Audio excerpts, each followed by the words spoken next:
문양을 갖다가 뭐라 그럽니까? 어떻게 살아가는 것이 인간의 가장 아름다운 문양이지 어려움을 극복할 수 있는 요답이 담겨져 있을 것이다. 그 오래된 속에 어쩌면 우리가 찾고 있던 답이 있다는 뜻으로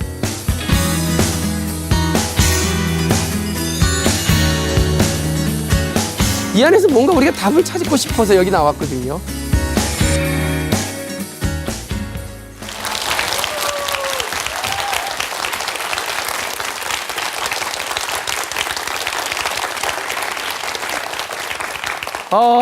여기 전주에 보니까 정말 굉장히 예쁜 꽃들이 가득하네요. 제가 지금 예쁜 꽃이라 그랬죠? 전 요즘 사람을 보면 다 꽃으로 보여요. 정말 아름다운 꽃들이 온 세상에 천하에 가득 펴 있다는 생각을 해봅니다. 제가 오늘 여러분들한테 얘기하고 싶은 주제 중에 하나가 바로 꽃 이야기입니다. 왜 꽃들 보면 꽃이 갖고 있는 아름다운 문양이 있죠? 그 문양을 갖다가 뭐라 그럽니까? 뭐 간단히 얘기하면 꽃 하자에 문양 문자 화문이라 그러죠. 그래서 왜 꽃 문양으로 왜 돗자리 짠 걸 뭐라 그래요? 화문석이라 그러잖아요. 또 질문할게요. 하늘에 있는 아름다운 별자리 문양을 뭐라 그럴까요? 천문입니다. 천문. 그러니까 하늘에도 다양한 별자리들이 문양을 갖고 사시사철 변화하지 않나요? 좋아요. 다시 한번 질문할게요. 인간들 어떻게 살아가는지 그 다양한 사람들의 삶의 문양을 뭐라고 할까요? 예, 맞습니다. 인문이라고 합니다. 하늘에 있는 별자리 문양을 공부하는 걸 천문학이라고 하고, 인간이 어떻게 살아가야 되는지, 어떤 향기로, 어떤 문양으로, 어떤 소리를 갖고 살아야 되는지 이 질문에 대한 대답을 우리는 보통 인문학이라고 얘기합니다. 그래서 제가 오늘 강의의 굉장히 중요한 주제는 사람들마다 다양한 문양을 갖고 있기 때문에 어떻게 살아가는 것이 인간의 가장 아름다운 문양인지, 그 인간의 문양을 어떻게 잘 갖고 나가야 되는지 그 대답을 한번 좀 같이 고전을 통해서 들어보도록 하겠습니다. 한번 같이 여행을 떠나볼까요? 네. 도대체 어떻게 살아가는 게 예쁜 꽃 모양처럼 살아가는 인간의 인문입니까? 누구한테 물어보면 좀 답이 나올까요? 뭐 아인슈타인 같은 분은 좀 답을 해줄까요? 글쎄요. 뭐 아니면 에디슨 같은 경우도 뭔가 좀 인간이 살아가는 아름다운 꽃 문양이 뭔지 답을 해줄까요? 레오나르도 다빈치는 답이 좀 나오겠네요. 이분은 아티스트이자 아니면 사이언티스트, 정말 다양한 인간의 문양을 갖고 살다 가셨던 분인데, 혹시 이분 어떻습니까? 스티븐 호킹. 젊은 나이에 루게릭병이라고 하는 굉장히 어려운 병에 걸려서 힘들어했을 때 거기에 굴하지 않고 인간을 어떻게 살아야 되는지 몸소 보여줬어요. 인간이 살아가는 아름다운 인간의 문양 중에 인간에게 큰 어려움이 닥쳤을 때 그 어려움을 어떻게 극복해야 되는지를 잘 보여주신 분이 바로 이 스티븐 호킹 아니신가요? 여러분들 또 잘 아시는 누구 있죠? 애플살 창소한 누구죠? 스티브 잡스 역시도 인간의 살아가는 문양을 잘 보여주는데, 혹시 이분한테 물어보면 답이 나올까? 이분 아세요? 어떻게 하셨어요? 삼국지에 나오는 제갈공명. 여기는 홍콩 배우 금성무입니다. 제갈공명 하면 삼국지에 보면은요, 종횡무진합니다. 특히 어려울 때마다 그 어려움을 극복하는 지혜를 갖고 있는 분으로는 제갈공명 하면 뭐 아시아에서 따라올 사람이 없습니다. 근데 그 제갈공명 이야기 중에 왜 그런 얘기 들어보셨어요? 제갈공명이 모셨던 유비라는 왕이 있었는데 그 왕을 저 선권이 있는 오나라 땅으로 보내야 되는데 그냥 보내긴 좀 위험하니까 왜 조자룡이란 장군을 딸려 보내잖아요. 그러면서 이 보따리 3개를 던집니다. 야, 너가 임금님을 모시고 가다가 내가 볼 땐 분명히 어려운 일이 생긴다. 그때마다 내가 그 답이 담긴 보따리를 줄 테니 하나씩 순서대로 풀어봐라. 그러면 거기 이미 어려움을 극복할 수 있는 묘답이 담겨져 있을 것이다. 그래서 아니나 다를까 역시 이 조자룡이란 장군이 어려울 때마다 그 보따리를 풀어보니까 그 안에 뭐가 나와요? 답이 나왔다는 얘기입니다. 그래서 무사히 고생을 마치고 역경을 극복하고 유비를 모시고 고향으로 돌아왔다는 얘기 들어보셨죠? 저는요, 정말 아름다운 사람의 문양 중에 하나가 어려울 때마다 그 어려움에 굴하지 않고 그걸 극복하고 정말 위대한 인간임을 보여주는 거야말로 인간의 가장 아름다운 문양, 인문의 정수란 생각이 듭니다. 어떻게 인생 살아가면서 특히 청년들, 요즘 어렵고 힘든데 그 어렵고 힘들 때마다 그 어려움을 극복할 수 있는 이런 보따리 3개 정도는 다 갖고 계시나요? 왜 대답이 없으십니까? 우리 청년 통장 잔고? 부모님의 백? 세상이란 게 뭐 부모님이 돈이 많고 지위가 높다 그래서 결국 내 문제를 해결해 주지 못해요. 내가 친구가 많다 그래서 내 어려운 위기를 극복해 줄 것 같습니까? 물론 어려울 땐 친구도 중요하고 친척도 중요하지만 결국 인간이 살아가는 아름다운 문양 중에 어려운 위기가 닥쳤을 때 그 위기를 극복하는 가장 중요한 사람은 누구예요? 네, 바로 본인입니다. 나밖에 아무도 없어요. 전 그래서 제가 오늘 여러분들한테 인간이 어떤 꽃 모양을 그리며 살아가야 되지? 그 인문의 이야기를 하면서 인간의 문양 이야기를 하면서 정말 특히 청년들 어렵고 힘든 이 어려운 난세에 이 힘든 위기를 어떻게 극복해야 될지 그 질문에 대한 답을 제가 평생 배웠던 2500년 전 이 논어, 맹자, 도덕경 이런 고전 같은 걸로 한번 좀 보따리 세계를 만들어 주고 싶은데 어떻게 받아보시겠습니까?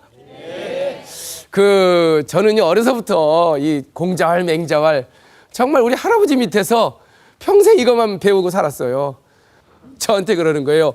야, 너는 요즘 같은 시대에 다른 공부하지 말고 내가 했던 이 공자왈 맹자왈 공부를 하라는 거예요. 밥은 먹고 살 수 있다고 얘기하더라고요.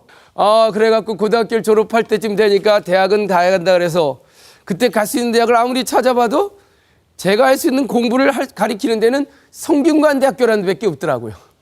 근데 그 성균관대학교에 그 동양철학과 거기에 들어가니까 세상에 이 한 학년에 2명씩 전액 장학금을 주고 이제 학교 안에서 먹여주고 재워주더라고요. 명륜당이란 곳 아십니까? 근데 그 명륜당이란 곳에 들어가서 이제 4년간 숙식을 제공받고 공부를 했습니다. 그러다 보니까 또 2년 석사도 마치고 군대 갔다 오고 박사하고 중국 유학 갔다 오고 해서 학교에서 이제 그만 재워줄 테니까 나가래요. 그래서 17년 동안 제가 거기 살았더라고요. 한 번도 취직해 본 적이 없다는 뜻입니다. 17년 동안. 아유, 지금 와서 이렇게 웃으면서 얘기하지. 제가 거기서 공부할 때 글이나 읽으면서 도대체 이게 밥을 먹고 살 수 있는 공부인지 얼마나 많은 사람들이 저한테 안타까워했겠어요. 야, 지금 시대가 어느 시대인데 그 옛날 공부해갖고 밥은 먹고 살겠냐? 그래도 뭐 이 사람이란 게 꼭 무슨 뭐 이걸 해갖고 내가 돈을 번다 뭐 그것도 굉장히 중요한 흥이라는 것 중에 하나지만 그냥 왜 그런 거 상관없이 재밌는 거 있잖아요. 왜 그러면 왜 좀 돈이 없어도 막 뭐가 안 벌려도 기분 좋은 거 있잖아요. 그래서 어쨌든 전 그게 좋았어요.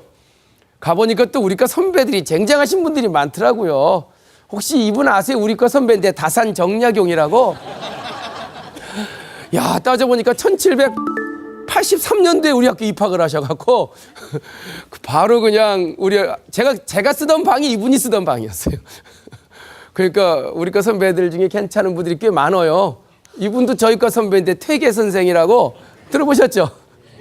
1523학번인데 그러니까 옛날에는요 과거에 급제하고 그 사회 지도자가 되려면 바로 인간 문양 공부, 인문학 공부를 반드시 해야 가능하던 시절도 있었습니다.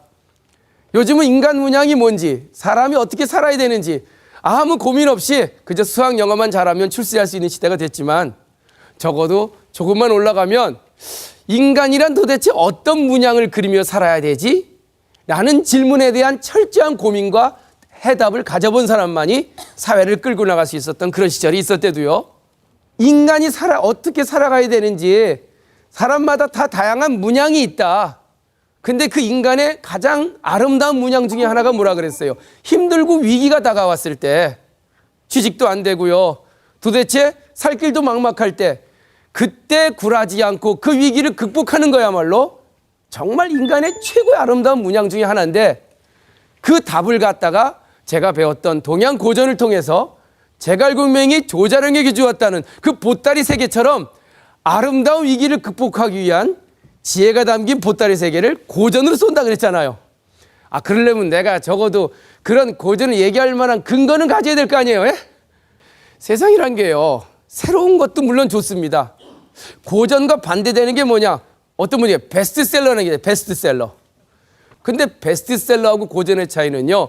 베스트셀러는 많이는 팔리지만 시간이 지나고 유행이 지나면 요즘 말로 하면은 전혀 안 팔립니다. 그러니까 그걸 요즘 뭐라 반짝거리긴 해요, 베스트셀러가. 근데 고전은요, 이렇게 얘기해도 되나? 발효과학? 숙성? 오래된 얘기예요. 근데 이게 지금도 와서 보면 맞아. 그래서 요즘 인문학의 열풍이 일어난 이유가 그 오래된 속에 어쩌면 우리가 찾고 있던 답이 있다는 뜻으로 이 고전에 대한 관심들이 많아진 것 같아요. 고전이야말로 오래됐지만 앞으로 우리가 미래에 어떤 답을 찾고자 할 때 그 답을 줄 수 있는 미래일 수도 있다. 이걸 한마디로 뭐라 할까 고민하다가 어느 책 이름에서 따왔어요. 오래된 미래라고. 에이션 퓨처라고 얘기하더만요. 오래됐는데 그게 우리 미래의 답이래요. 세상에 오래된 거라고 버려야 될 건 아니에요. 그것이 오히려 더 베이직이 좋고 기초가 좋고 튼튼하고 뭔가 위대한 본질만 잘 갖고 있다면 그게 어쩌면 우리가 잊고 있었던 미래의 답일 수 있다. 제가 그래서 오늘 여러분들한테 고전을 통해서 이 어려운 난세에 어떻게 살아가야 될지 그 답을 한번 좀 같이 찾아보고자 하는 게 제 오늘 강의의 굉장히 중요한 초점 중에 하나입니다. 좋아요. 보따리 3개를 좀 끌어내야 되는데 어떤 보따리부터 좀 끌어낼까요? 누구한테 좀 물어볼까요? 대표적인 사람이 누구죠? 좋아요. 공자 좋아요. 그 다음 맹자, 노자. 이 자라는 게 뭐 아들 자자이기도 하지만 선생님한테만 붙여주는 존칭어거든요. 그러니까 공자 하면은 공선생님 뭐 이런 뜻입니다. 그러니까 고전을 갖다가 만들어낸 수없이 많은 선생님들이 있어요.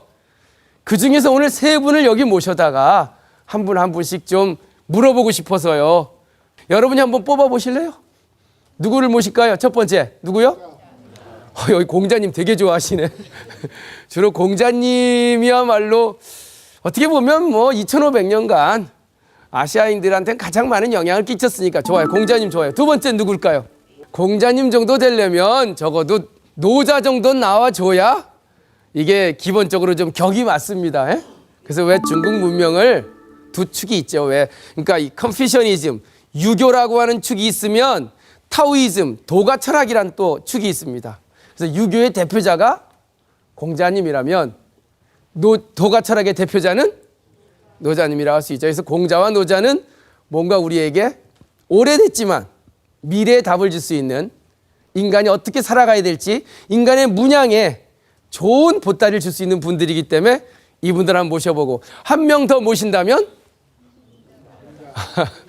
좋아요. 병법의 전문가 29살 청년 장군으로서 7년간 전쟁을 해본 이 노장 경험이 있었던 정말 전쟁의 대가 손자병법을 쓴 손자 정도를 불러보면 전쟁터라는 게 매일 뭐 죽느냐 사느냐의 어떤 기로에 서 있는 곳 아닙니까? 분명히 우리한테 뭔가 답을 줄 것 같아요. 그렇죠? 전 그래서 오늘 지나간 고전의 그 대가들 3분을 좀 불러놓고 우리가 어려울 때 그 어려움을 어떻게 극복할지 인간으로서 위대한 문양을 좀 한번 자문을 받고 싶습니다. 여러분들이 한번 불러보면 이분들이 아마 신나게 나와줄 것 같아요. 첫 번째 누굴 모실까요? 공자. 역시 공자님한테 박수 한번 보내줘야 다 들어오시는 거 아니에요, 이분? 네? 글쎄 뭐 공자님 한마디로 얘기하면 극과 극입니다. 2500년간 가장 많은 사람들의 존경을 받았던 사람.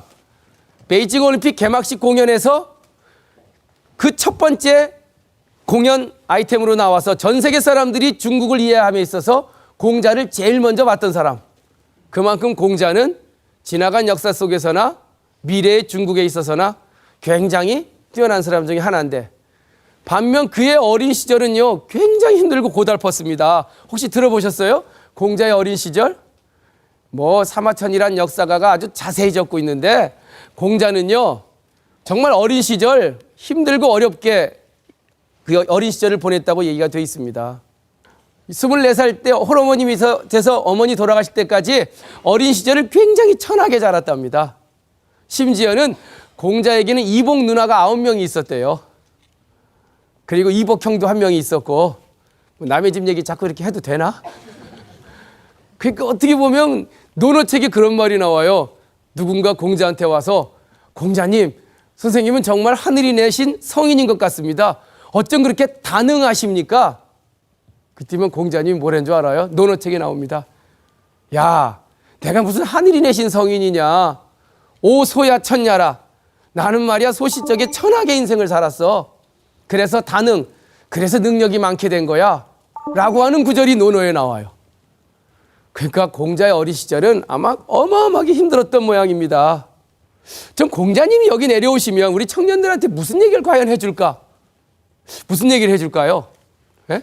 힘들고 어렵고 정말 막막하고 한 우리 청년들에게 도대체 공자님은 딱 내려와서 얘들아 날 좀 봐라. 내 인생. 나 옛날에 어렵고 힘들고 정말 비참하게 살았지만 그걸 극복하고 이겨내니까 말이다. 2500년간 이렇게 멋진 사람으로 변하지 않느냐? 지금은 아프더라도 지금은 힘들더라도 그 역경을 딛고만 일어선다면 그 역경을 이겨만 낸다면 날 봐라. 오히려 너는 더욱더 더 크고 위대한 사람이 될 수 있을 거야. 아마 이런 얘기 하지 않을까요?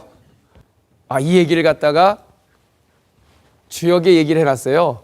혹시 이런 얘기 들어보셨어요? 한번 크게 읽어보실래요? 궁즉통? 많이 들어보셨어요? 궁즉통? 뭔 뜻입니까? 궁하면 통합니까? 대부분 궁하면 다 무너지더라고요. 힘들고 어려우면 다 자포자기예요. 에이 나 안 해 하면서. 근데 때로는요. 어떤 사람은 또 어떤 나라는 어떤 민족은요. 궁하고 힘든데 거기서 안 무너져요. 그걸 극복해냅니다. 그래서 옛날보다 훨씬 더 위대해지고 형통해지는 사람들이 있어요. 아마 공자가 우리에게 다시 내려와서 이 보따리 하나를 딱 던져주면서 이게 너희들한테 하고 싶은 얘기다라고 던지는 게 바로 이 얘기일 거예요.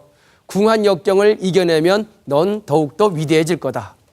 스티브 잡스가 이 얘기를 해서 옛날에 유명해진 적이 있어요. 스티브 잡스 알죠? 2005년도 스탠퍼드 대학이라는 곳에 졸업식에 축사하러 갔어요. 그분이 대학교 한 학기 중퇴자입니다. 대학도 안 나오신 분이에요. 근데 스탠퍼드 대학 졸업식 축사에서 딱 그 얘기를 해요. 여러분들은 좋은 부모 만나서 비싼 등록금 내고 정말 이 명문학교 나와서 출세하겠지만 난 어려서 양부모한테 입양돼서 친부모 얼굴도 모르고 지금까지 나는 힘들게 여기까지 살아왔다. 근데 지금 와서 보니까 스스로 내 대학 때 한 학기 다니다 중퇴한 적도 있다. 왜요? 우리 양부모 노후자금 안 깰라고. 또 내가 만든 회사에서 쫓겨난 적도 있었고 또 암에 걸려서 죽음과 만난 적도 있었다. 근데 지금 와서 보니까 그 궁한 역경들이 그땐 힘들었는데 지금 와서 보니까 나를 이렇게 위대하게 키워준 것 같다. 그러니 마지막으로 뭐라 그랬죠? 여러분들 너무 좋은 길로만 가려고 하지 말고 너무 안락한 곳으로만 가려고 하지 말고 좀 힘들고 어렵지만 남들이 안 가고 남들이 싫어하는 배고프고 힘든 길로 가라.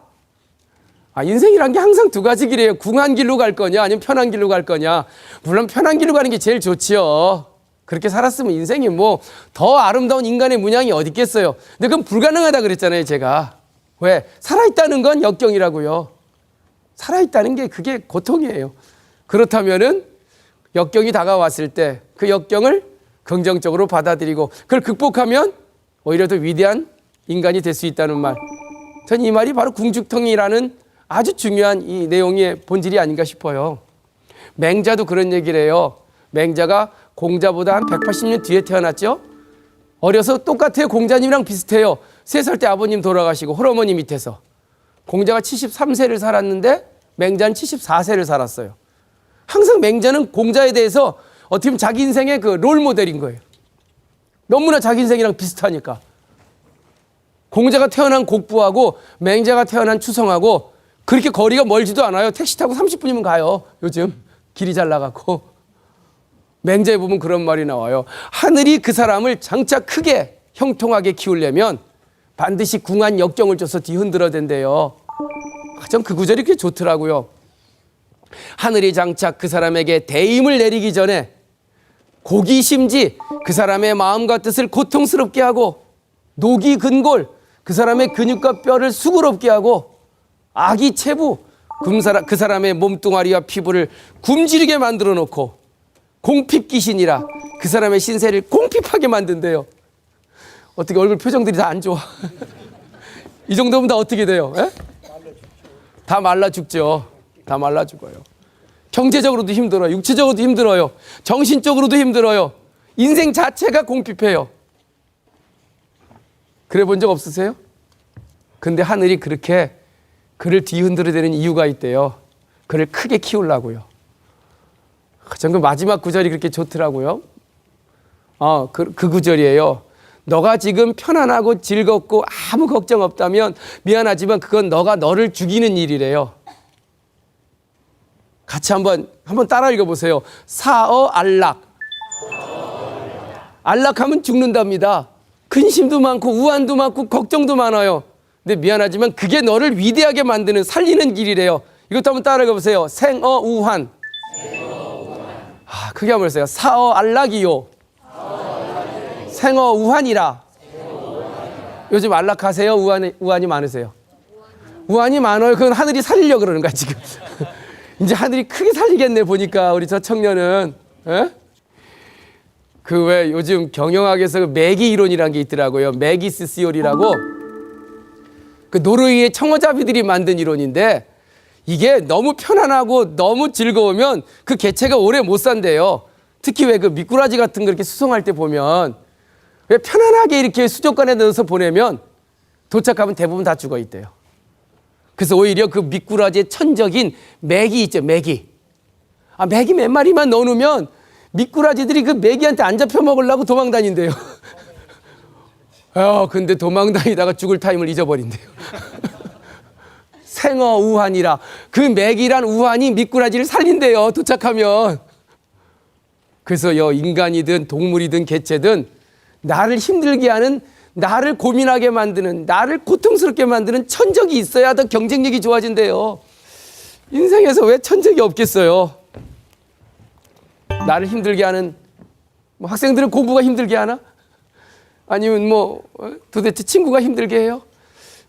고맙다 그러세요. 너 때문에 내가 산다. 세상이 나를 힘들게 하면 고맙다 세상아, 너 때문에 내가 산다.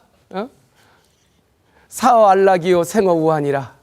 논어책에 보면 그런 말이 나와요. 논어란 게 한 15,000글자 되는데 거기에 군자라는 말만 107번 나옵니다. 군자는.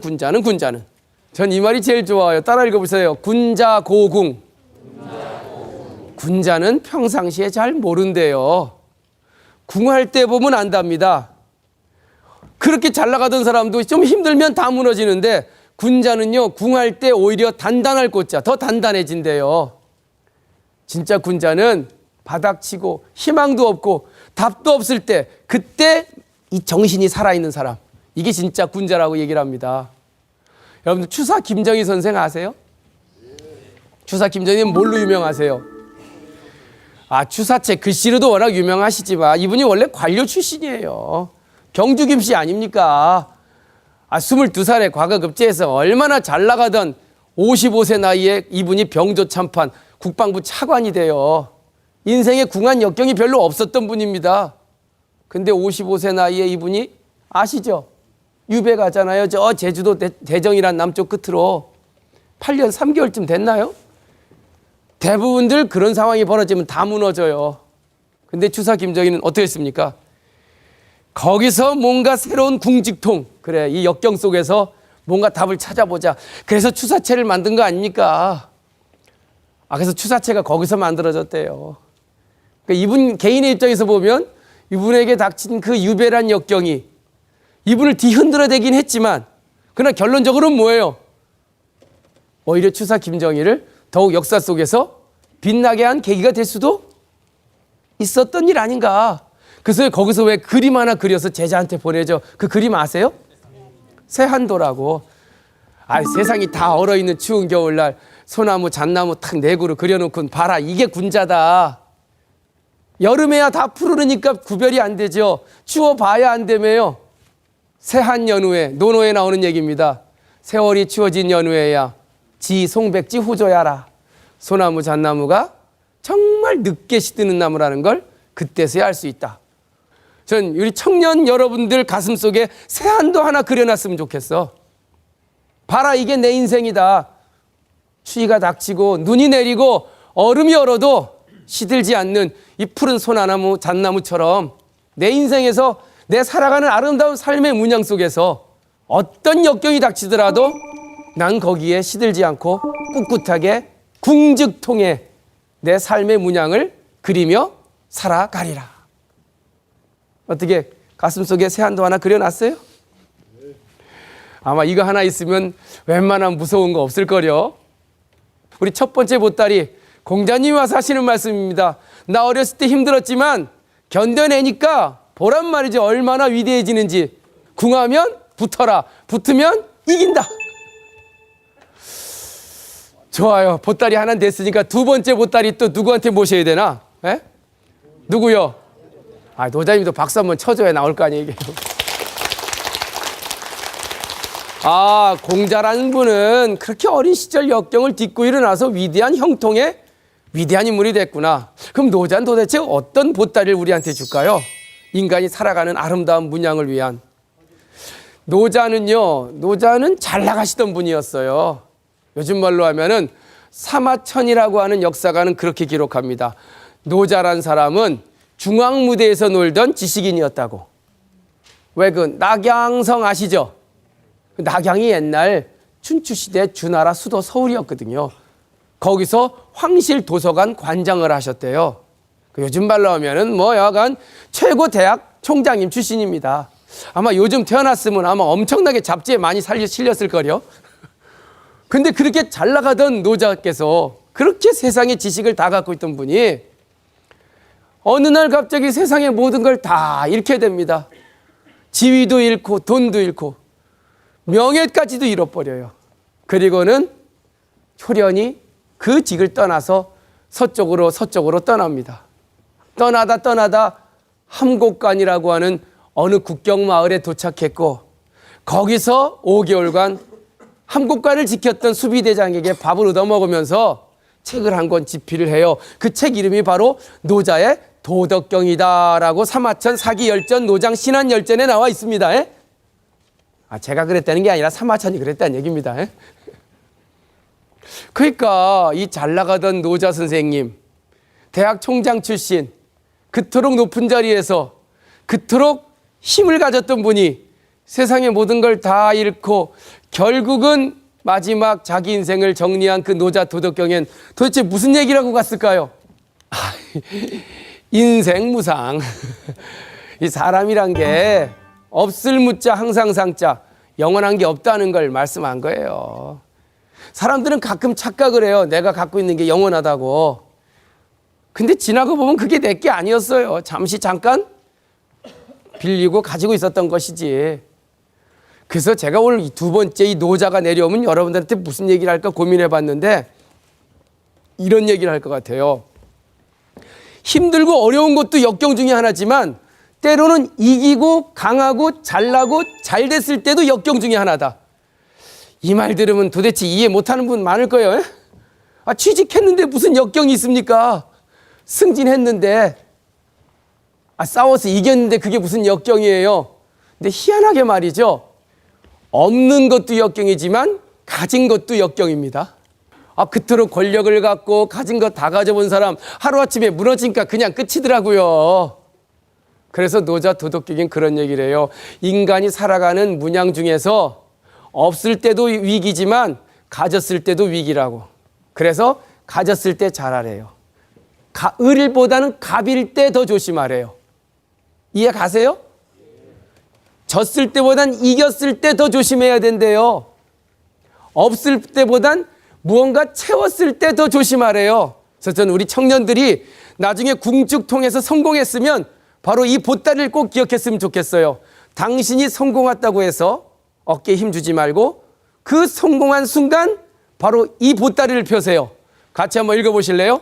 허즉통. 예, 비우는 게 그게 통하는 일 중에 하나다. 그래서 아까 공자는 무슨 통이었죠? 궁즉통이었죠. 힘들 땐 붙어라. 붙으면 이긴다. 노자는요. 이겼고 가졌으면 내려놔라. 그때 너가 정말 위대해질 거다. 그래서 왜 노자 도덕경에 보면요. 비우기 전에 먼저 해야 될 일이 있대요. 그게 뭐냐? 바로 성공부터 하래요. 성공한 다음에 비우래요. 한번 같이 읽어보세요. 공성신퇴. 공성을 거꾸로 하면 뭐예요? 성공하래요. 청년 여러분들 성공하셔야 됩니다. 멋지게 목표를 달성해야 돼요. 그런데 그게 끝이 아니에요. 절대로. 성공했다고 난 끝났어가 아닙니다. 성공하는 순간 그때 비울 줄 알아야 돼요. 내려놓을 줄 알아야 돼요. 신퇴, 몸신자에 물러날 퇴자. 세상에 성공한 사람들이 너무 많은데 돈도 많이 벌었어요. 근데 보니까 자식들 다 싸워. 형제들 다 법정 가 있고. 사람들은 성공한 것이 성공한 줄 알아요. 성공하고 나서 그 성공을 내려놓는 게 진짜 성공인데, 우리가 등산 간다 그러면 산에 올라가는 게 등산이에요? 내려와야 등산이 끝나는 거죠. 에? 인생도 마찬가지예요. 성공을 올라가는 게 아니라 내려놔야 성공이 끝나는 거래도요. 근데 참 인생을 살다 보면 궁즉통해서 성공하는 것도 어렵지만 허즉통해서 내려놓는 게 더 힘든 것 같아요. 어떤 게 더 힘들어요? 궁즉통이 힘들어요? 허즉통이 힘들어요? 다시 정리할게요. 살 찌는 게 힘들어요? 살 빼는 게 힘들어요? 확실히 내려놓는 게 훨씬 더 힘드네. 정말 힘들고 어려웠을 시절, 많은 분들의 이야기를 들으면 그렇게 열심히 그 역경을 극복하는 모습 참 아름답고 참 위대한 인간의 문양을 보여줬습니다. 근데 그런 분이 성공하니까 문양이 바뀌었어요. 내가 어떻게 여기까지 왔는데, 내가 어떻게 이 돈을 모았는데, 그때부터는 집착하고 내 거라고 소유하려고 그러고, 결국 그러다가 그 성공도 제대로 누려보지도 못하고 그냥 무너지고 말더라고요. 바로 허직통을 몰라서 그런 것 같아요. 전 그래서 인간의 이 두 문양이 잘 어우러져야 참 저분의 삶의 문양이 아름답다라고 하지 않을까 싶기도 해요. 세상이란 게 결국 두 박자입니다. 비우면 채우고, 채우면 내려놓고, 내려놓으면 또 채우고. 어차피 이 순환, 이것이야말로 저는 인간이 살아가는 이 삶의 밸런스 문양이 아닐까라는 생각을 해봅니다.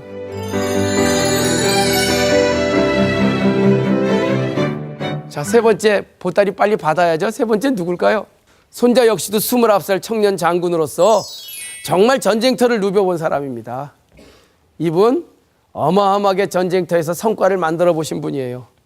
근데 이 손자라고 하는 사람, 전쟁터에서 어려운 위기를 닥쳤을 때 그 위기를 극복하는 방법이 뭘까라고 질문을 하면 이분은 뭐라 그럴까요?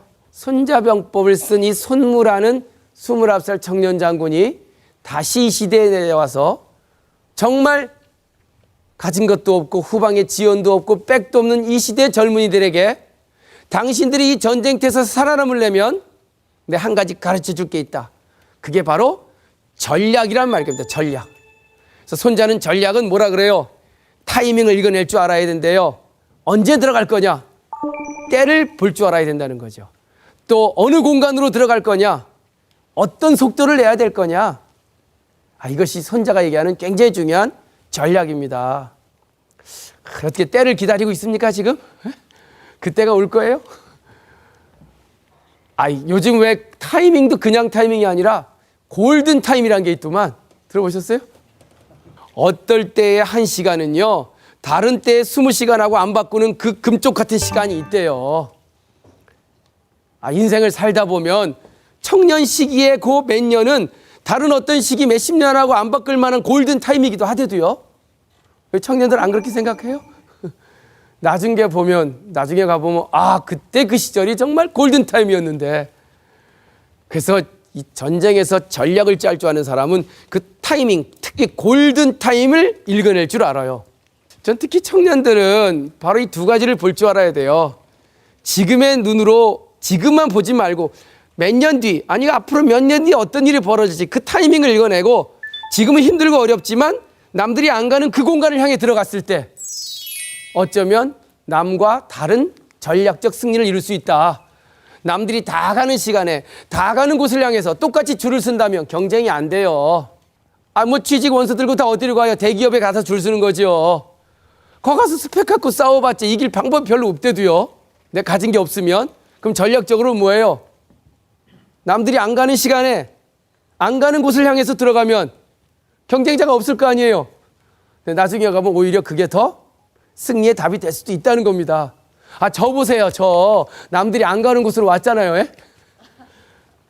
공자활 맹자활 이거 그때 아무도 안 했어요. 이거 밥 먹고 사는 게 아니라고 생각했는지 그 타임에 이 공간으로 들어온 사람이 거의 없대도요. 세상이란 게요, 이게 보니까 끝까지 살아봐야 돼요. 절대 지금 결정되는 게 아니에요. 전략을 가진 사람은요, 10년 뒤, 20년 뒤를 바라봐요. 지금 이 시간, 이 공간만 보지 않던데도요. 그 아리바바를 만들어서 왜 유명해졌던 세계적인 마윈이라는 그 알죠? 그 조그만 사람. 60조 대박을 터졌잖아요. 중학교 영어 교사 하다가 34살 나이에 퇴직해서 친구들 18명과 청년과 만들어서 내 세상을 깜짝 놀라게 하겠다. 야, 역시 아니나 다를까 뭐 세계적인 아주 어마어마한 CEO가 돼서 지금은 뭐 전 세계에서 정말 빌 게이츠와 함께 아주 대단한 인물로 요즘 활동하고 있습니다. 남들이 안 가는 시간에 남들이 들어가지 않는 곳을 향해서 들어간 사람이에요. 그게 바로 전략입니다. 남들이 가는 시간에 가는 곳을 향해서 줄을 섰다면 아마 그런 대박은 절대로 꿈도 못 꿨을 거요. 거기 하나 더 있다면 전략은 스피드가 붙어요. 스피드, 속도. 오늘 몇 킬로로 살고 있어요, 하루? 시속 오늘 몇 킬로? 예? 60킬로 뛰었어요, 60킬로? 속도 바꿔야 돼요. 리어레인징 타임. 시간의 스피드를 바꿔서 내일은 80킬로 속도로 살겠다. 늘 새로운 속도를 고민하고 늘 새로운 공간을 향해서 늘 새로운 타이밍을 찾아내면 그게 전략이라고 손자병법은 얘기를 하고 있어요. 그런데 중요한 건 전략은 한 번 짰다 그래서 그게 영원하지 않대요. 전략은 계속 바뀌어야 된대요. 자, 오늘은 이 공간, 이 타임, 이 속도로 들어갔어요. 기가 막힌 답이었죠. 그러나 내일은 저 시간, 저 공간, 저 속도로 들어가래요. 그래서 손자병법이란 전쟁터 교과서에는 전쟁이란 어려운 환경 속에서 나보다 강자를 만나거나 나보다 센 자를 만나면 전략을 써야 되는데 그 전략은 계속해서 변해야 된다는 겁니다. 한번 크게 따라 읽어보세요. 변즉통. 가만히 있어봐. 이제 보따리 세 개 다 얘기했다. 아까 공자님은 내려와서 뭐라고 하고 하셨죠? 궁즉통. 얘들아, 힘들면 나 봐라. 버티면 위대해진다. 그런 얘기했죠. 그 노자는 와서 뭐라고 하고 하셨어요? 나 봐라. 가졌을 때 못 내려놓으니까 이 꼴이 됐다. 이겼다고 자만하지 말고 그때 비워라. 그게 너가 위대해지는 거야. 이번에 29살 청년 장군이 뭔 얘기를 해요? 세상은요, 계속 변해야 됩니다. 그래야 이 전략이 변해야 당신이 승리가 영원합니다. 변즉통. 여러분들 아시죠? 우리 어렸을 때 배웠던 이순신 장군. 우리 무슨 이순신이라고 배웠어요? 성웅 이순신은 옛날 분이고 충무공도 오래된 분이고 요즘 젊은 친구들은 다 불멸의 이순신이래요. KBS 대하사학백기 본 적이 없어요. 불멸의 이순신이란 뜻이 뭐예요? 한 번도 안 지신 거예요. 거제도 옥포에서 시작하셔서 23번째 노량해전에 이르기까지 한 번도 안 지고 다 이겼기 때문에 이순신 장군을 무슨 이순신? 불멸의 이순신이에요. 야, 대단한 거 아닙니까? 어떻게 23번을 한 번도 안 지고 다 이기세요? 그 이유가 뭐예요? 제가 질문한 그 중에 한번 찾아보세요. 무기가 많았다. 배의 숫자가 엄청났다. 후방의 지원, 스펙이 좋았다. 아니면 군량미가 넘쳐 흘렀다. 아니면 정말 기가 막힌 변통의 전략을 그때그때 짜셨다. 답 정확히 나왔네요. 무기가 많아서 이기신 것도 아니고 그렇다고 해서 정말 뭐 남처럼 스펙이 좋으신 것도 아니에요. 비록 어렵고 힘들었지만 가진 건 없었지만 그때그때마다 전략을 짜신 거예요. 그래, 이번엔 이 공간이다. 그래서 명량해제에서는 울돌목을 찾아 들어가신 거고 한산도에서는 한산대첩에서는 죽도 뒤에서 매복하신 거고 저 옥포해전에서는 새벽 4시에 치고 들어가신 거예요. 상대방이 예측이 안 되는 거예요. 도대체 이분이 어떤 변통의 전략으로 나올지. 근데 도대체 어떻게 우리 이순신 장군께서는 그때그때마다 이렇게 최적의 변통의 전략을 짜내신 이유가 뭘까요? 이순신 장군이 이토록 기가 막힌 그때그때마다 도저히 답이 없다고 생각할 때 그때 굴하지 않고 거기서 공간을 찾아내고 빈 타임을 읽어내고 속도를 만들어낸 가장 중요한 이유는 절박했기 때문에 가능해요. 절박해 보셨어요? 절박감이라는 것이 있어야 그 공간이 보인다는데요. 절박하지 않으면 안 보인대요. 우리나라가 지금 이만큼 살고 있는 것도 다 뭐예요? 절박감으로 여기까지 온 겁니다. 절박하지 않았으면 여기 절대 못 왔어요. 우리 부모님들 정말 절박하게 사셨거든요, 전쟁 후에. 그러니까 그만큼 우리가 이만큼 사는 거 아닙니까? 그래서 손자병 보면 그런 말도 해요. 절박하지 않으면 아예 절박감을 만들어라. 파부침주 깨트릴 파자 솥부자 네가 밥해 먹을 솥을 네 손으로 깨트려라. 침몰시킬 침자에 배주자 네가 타고 올 배를 네 손으로 침몰시켜라. 이번 전쟁에서 지면 난 밥해 먹을 솥도 없고 타고 올 배도 없다. 정말 절박한 거 아니에요? 아니 이번 전쟁에서 지면 난 밥해 먹을 솥도 없고 타고 올 배도 없으니 결국 방법은 하나밖에 없네. 뭐예요? 살아남아야 될 거 아닙니까? 네? 살아남으려면 어떻게 해야 돼요? 공간을 찾아내야죠. 속도를 내줘야 될 거 아니에요? 타이밍을 읽어서 치고 들어야 될 거 아닙니까? 제가 이순신 장군 강의를 한번 한산도란 섬 아시죠? 왜 통영서 지나가다 보면 한산도란 섬에 가서 한번 강의를 한 적이 있어요. 그 수루에 올라가니까 이순신 장군이 밤새도록 고민하면서 쓴 시가 바다를 배경으로 현판에 걸려있더만 그 시 아세요? 아시면 신세대, 모르면 신세대. 아시네. 신세대시네. 한번 읽어보세요.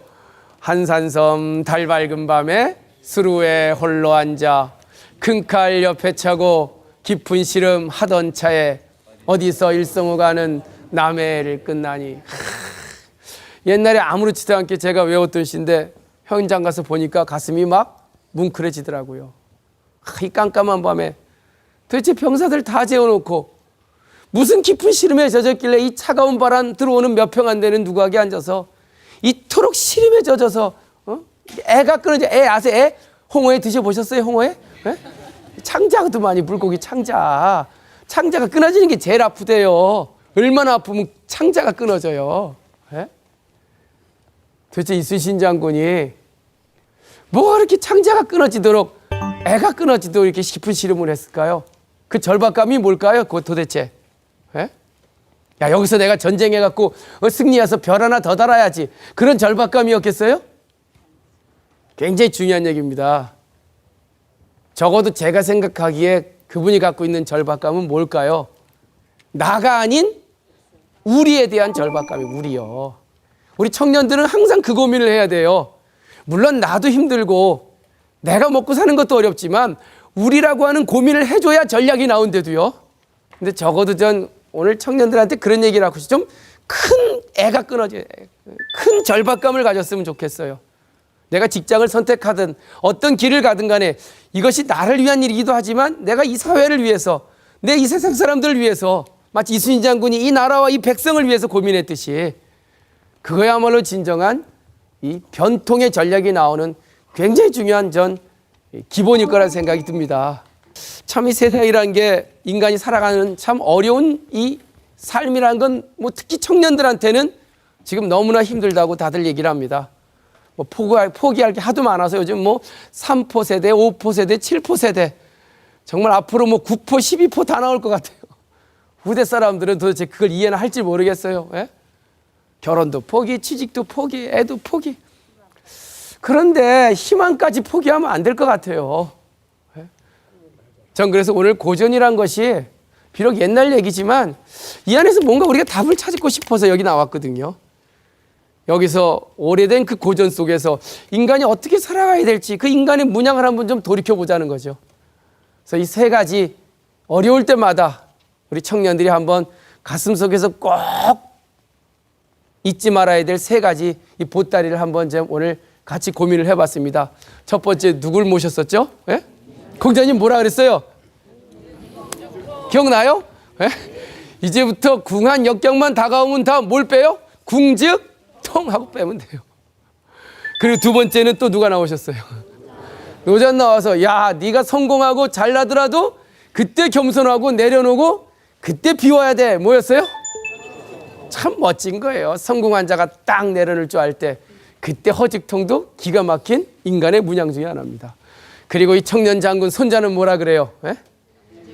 그래 내가 가진 게 없으면 전략으로 얘기해야 되는데 그 전략은 늘 끊임없이 새롭게 변해야 돼. 변즉 통. 이 세 가지 보따리를 공자, 노자, 손자가 우리한테 해주고 갔습니다. 어떻게 다들 한번 받아보셨어요, 이제? 참, 뭐 방송을 보시는 분들이나 여기 온 우리 젊은 친구들이나 참 세상이라는 게 살아간다는 것 자체가 역경이라 그랬잖아요. 존재의 방식이라고요. 그렇다면 인간이 아름다운 문양을 그리며 살아갈 때 우리의 문양을 방해하는 그 역경들을 어떻게 극복할 거냐? 라는 질문에 저는 이 세 가지 보따리를 좀 가슴속에 새기면서 한순간 한순간 그 어려움을 극복해 나간다면 아름다운 삶의 문양을 그려나가지 않을까 생각이 듭니다.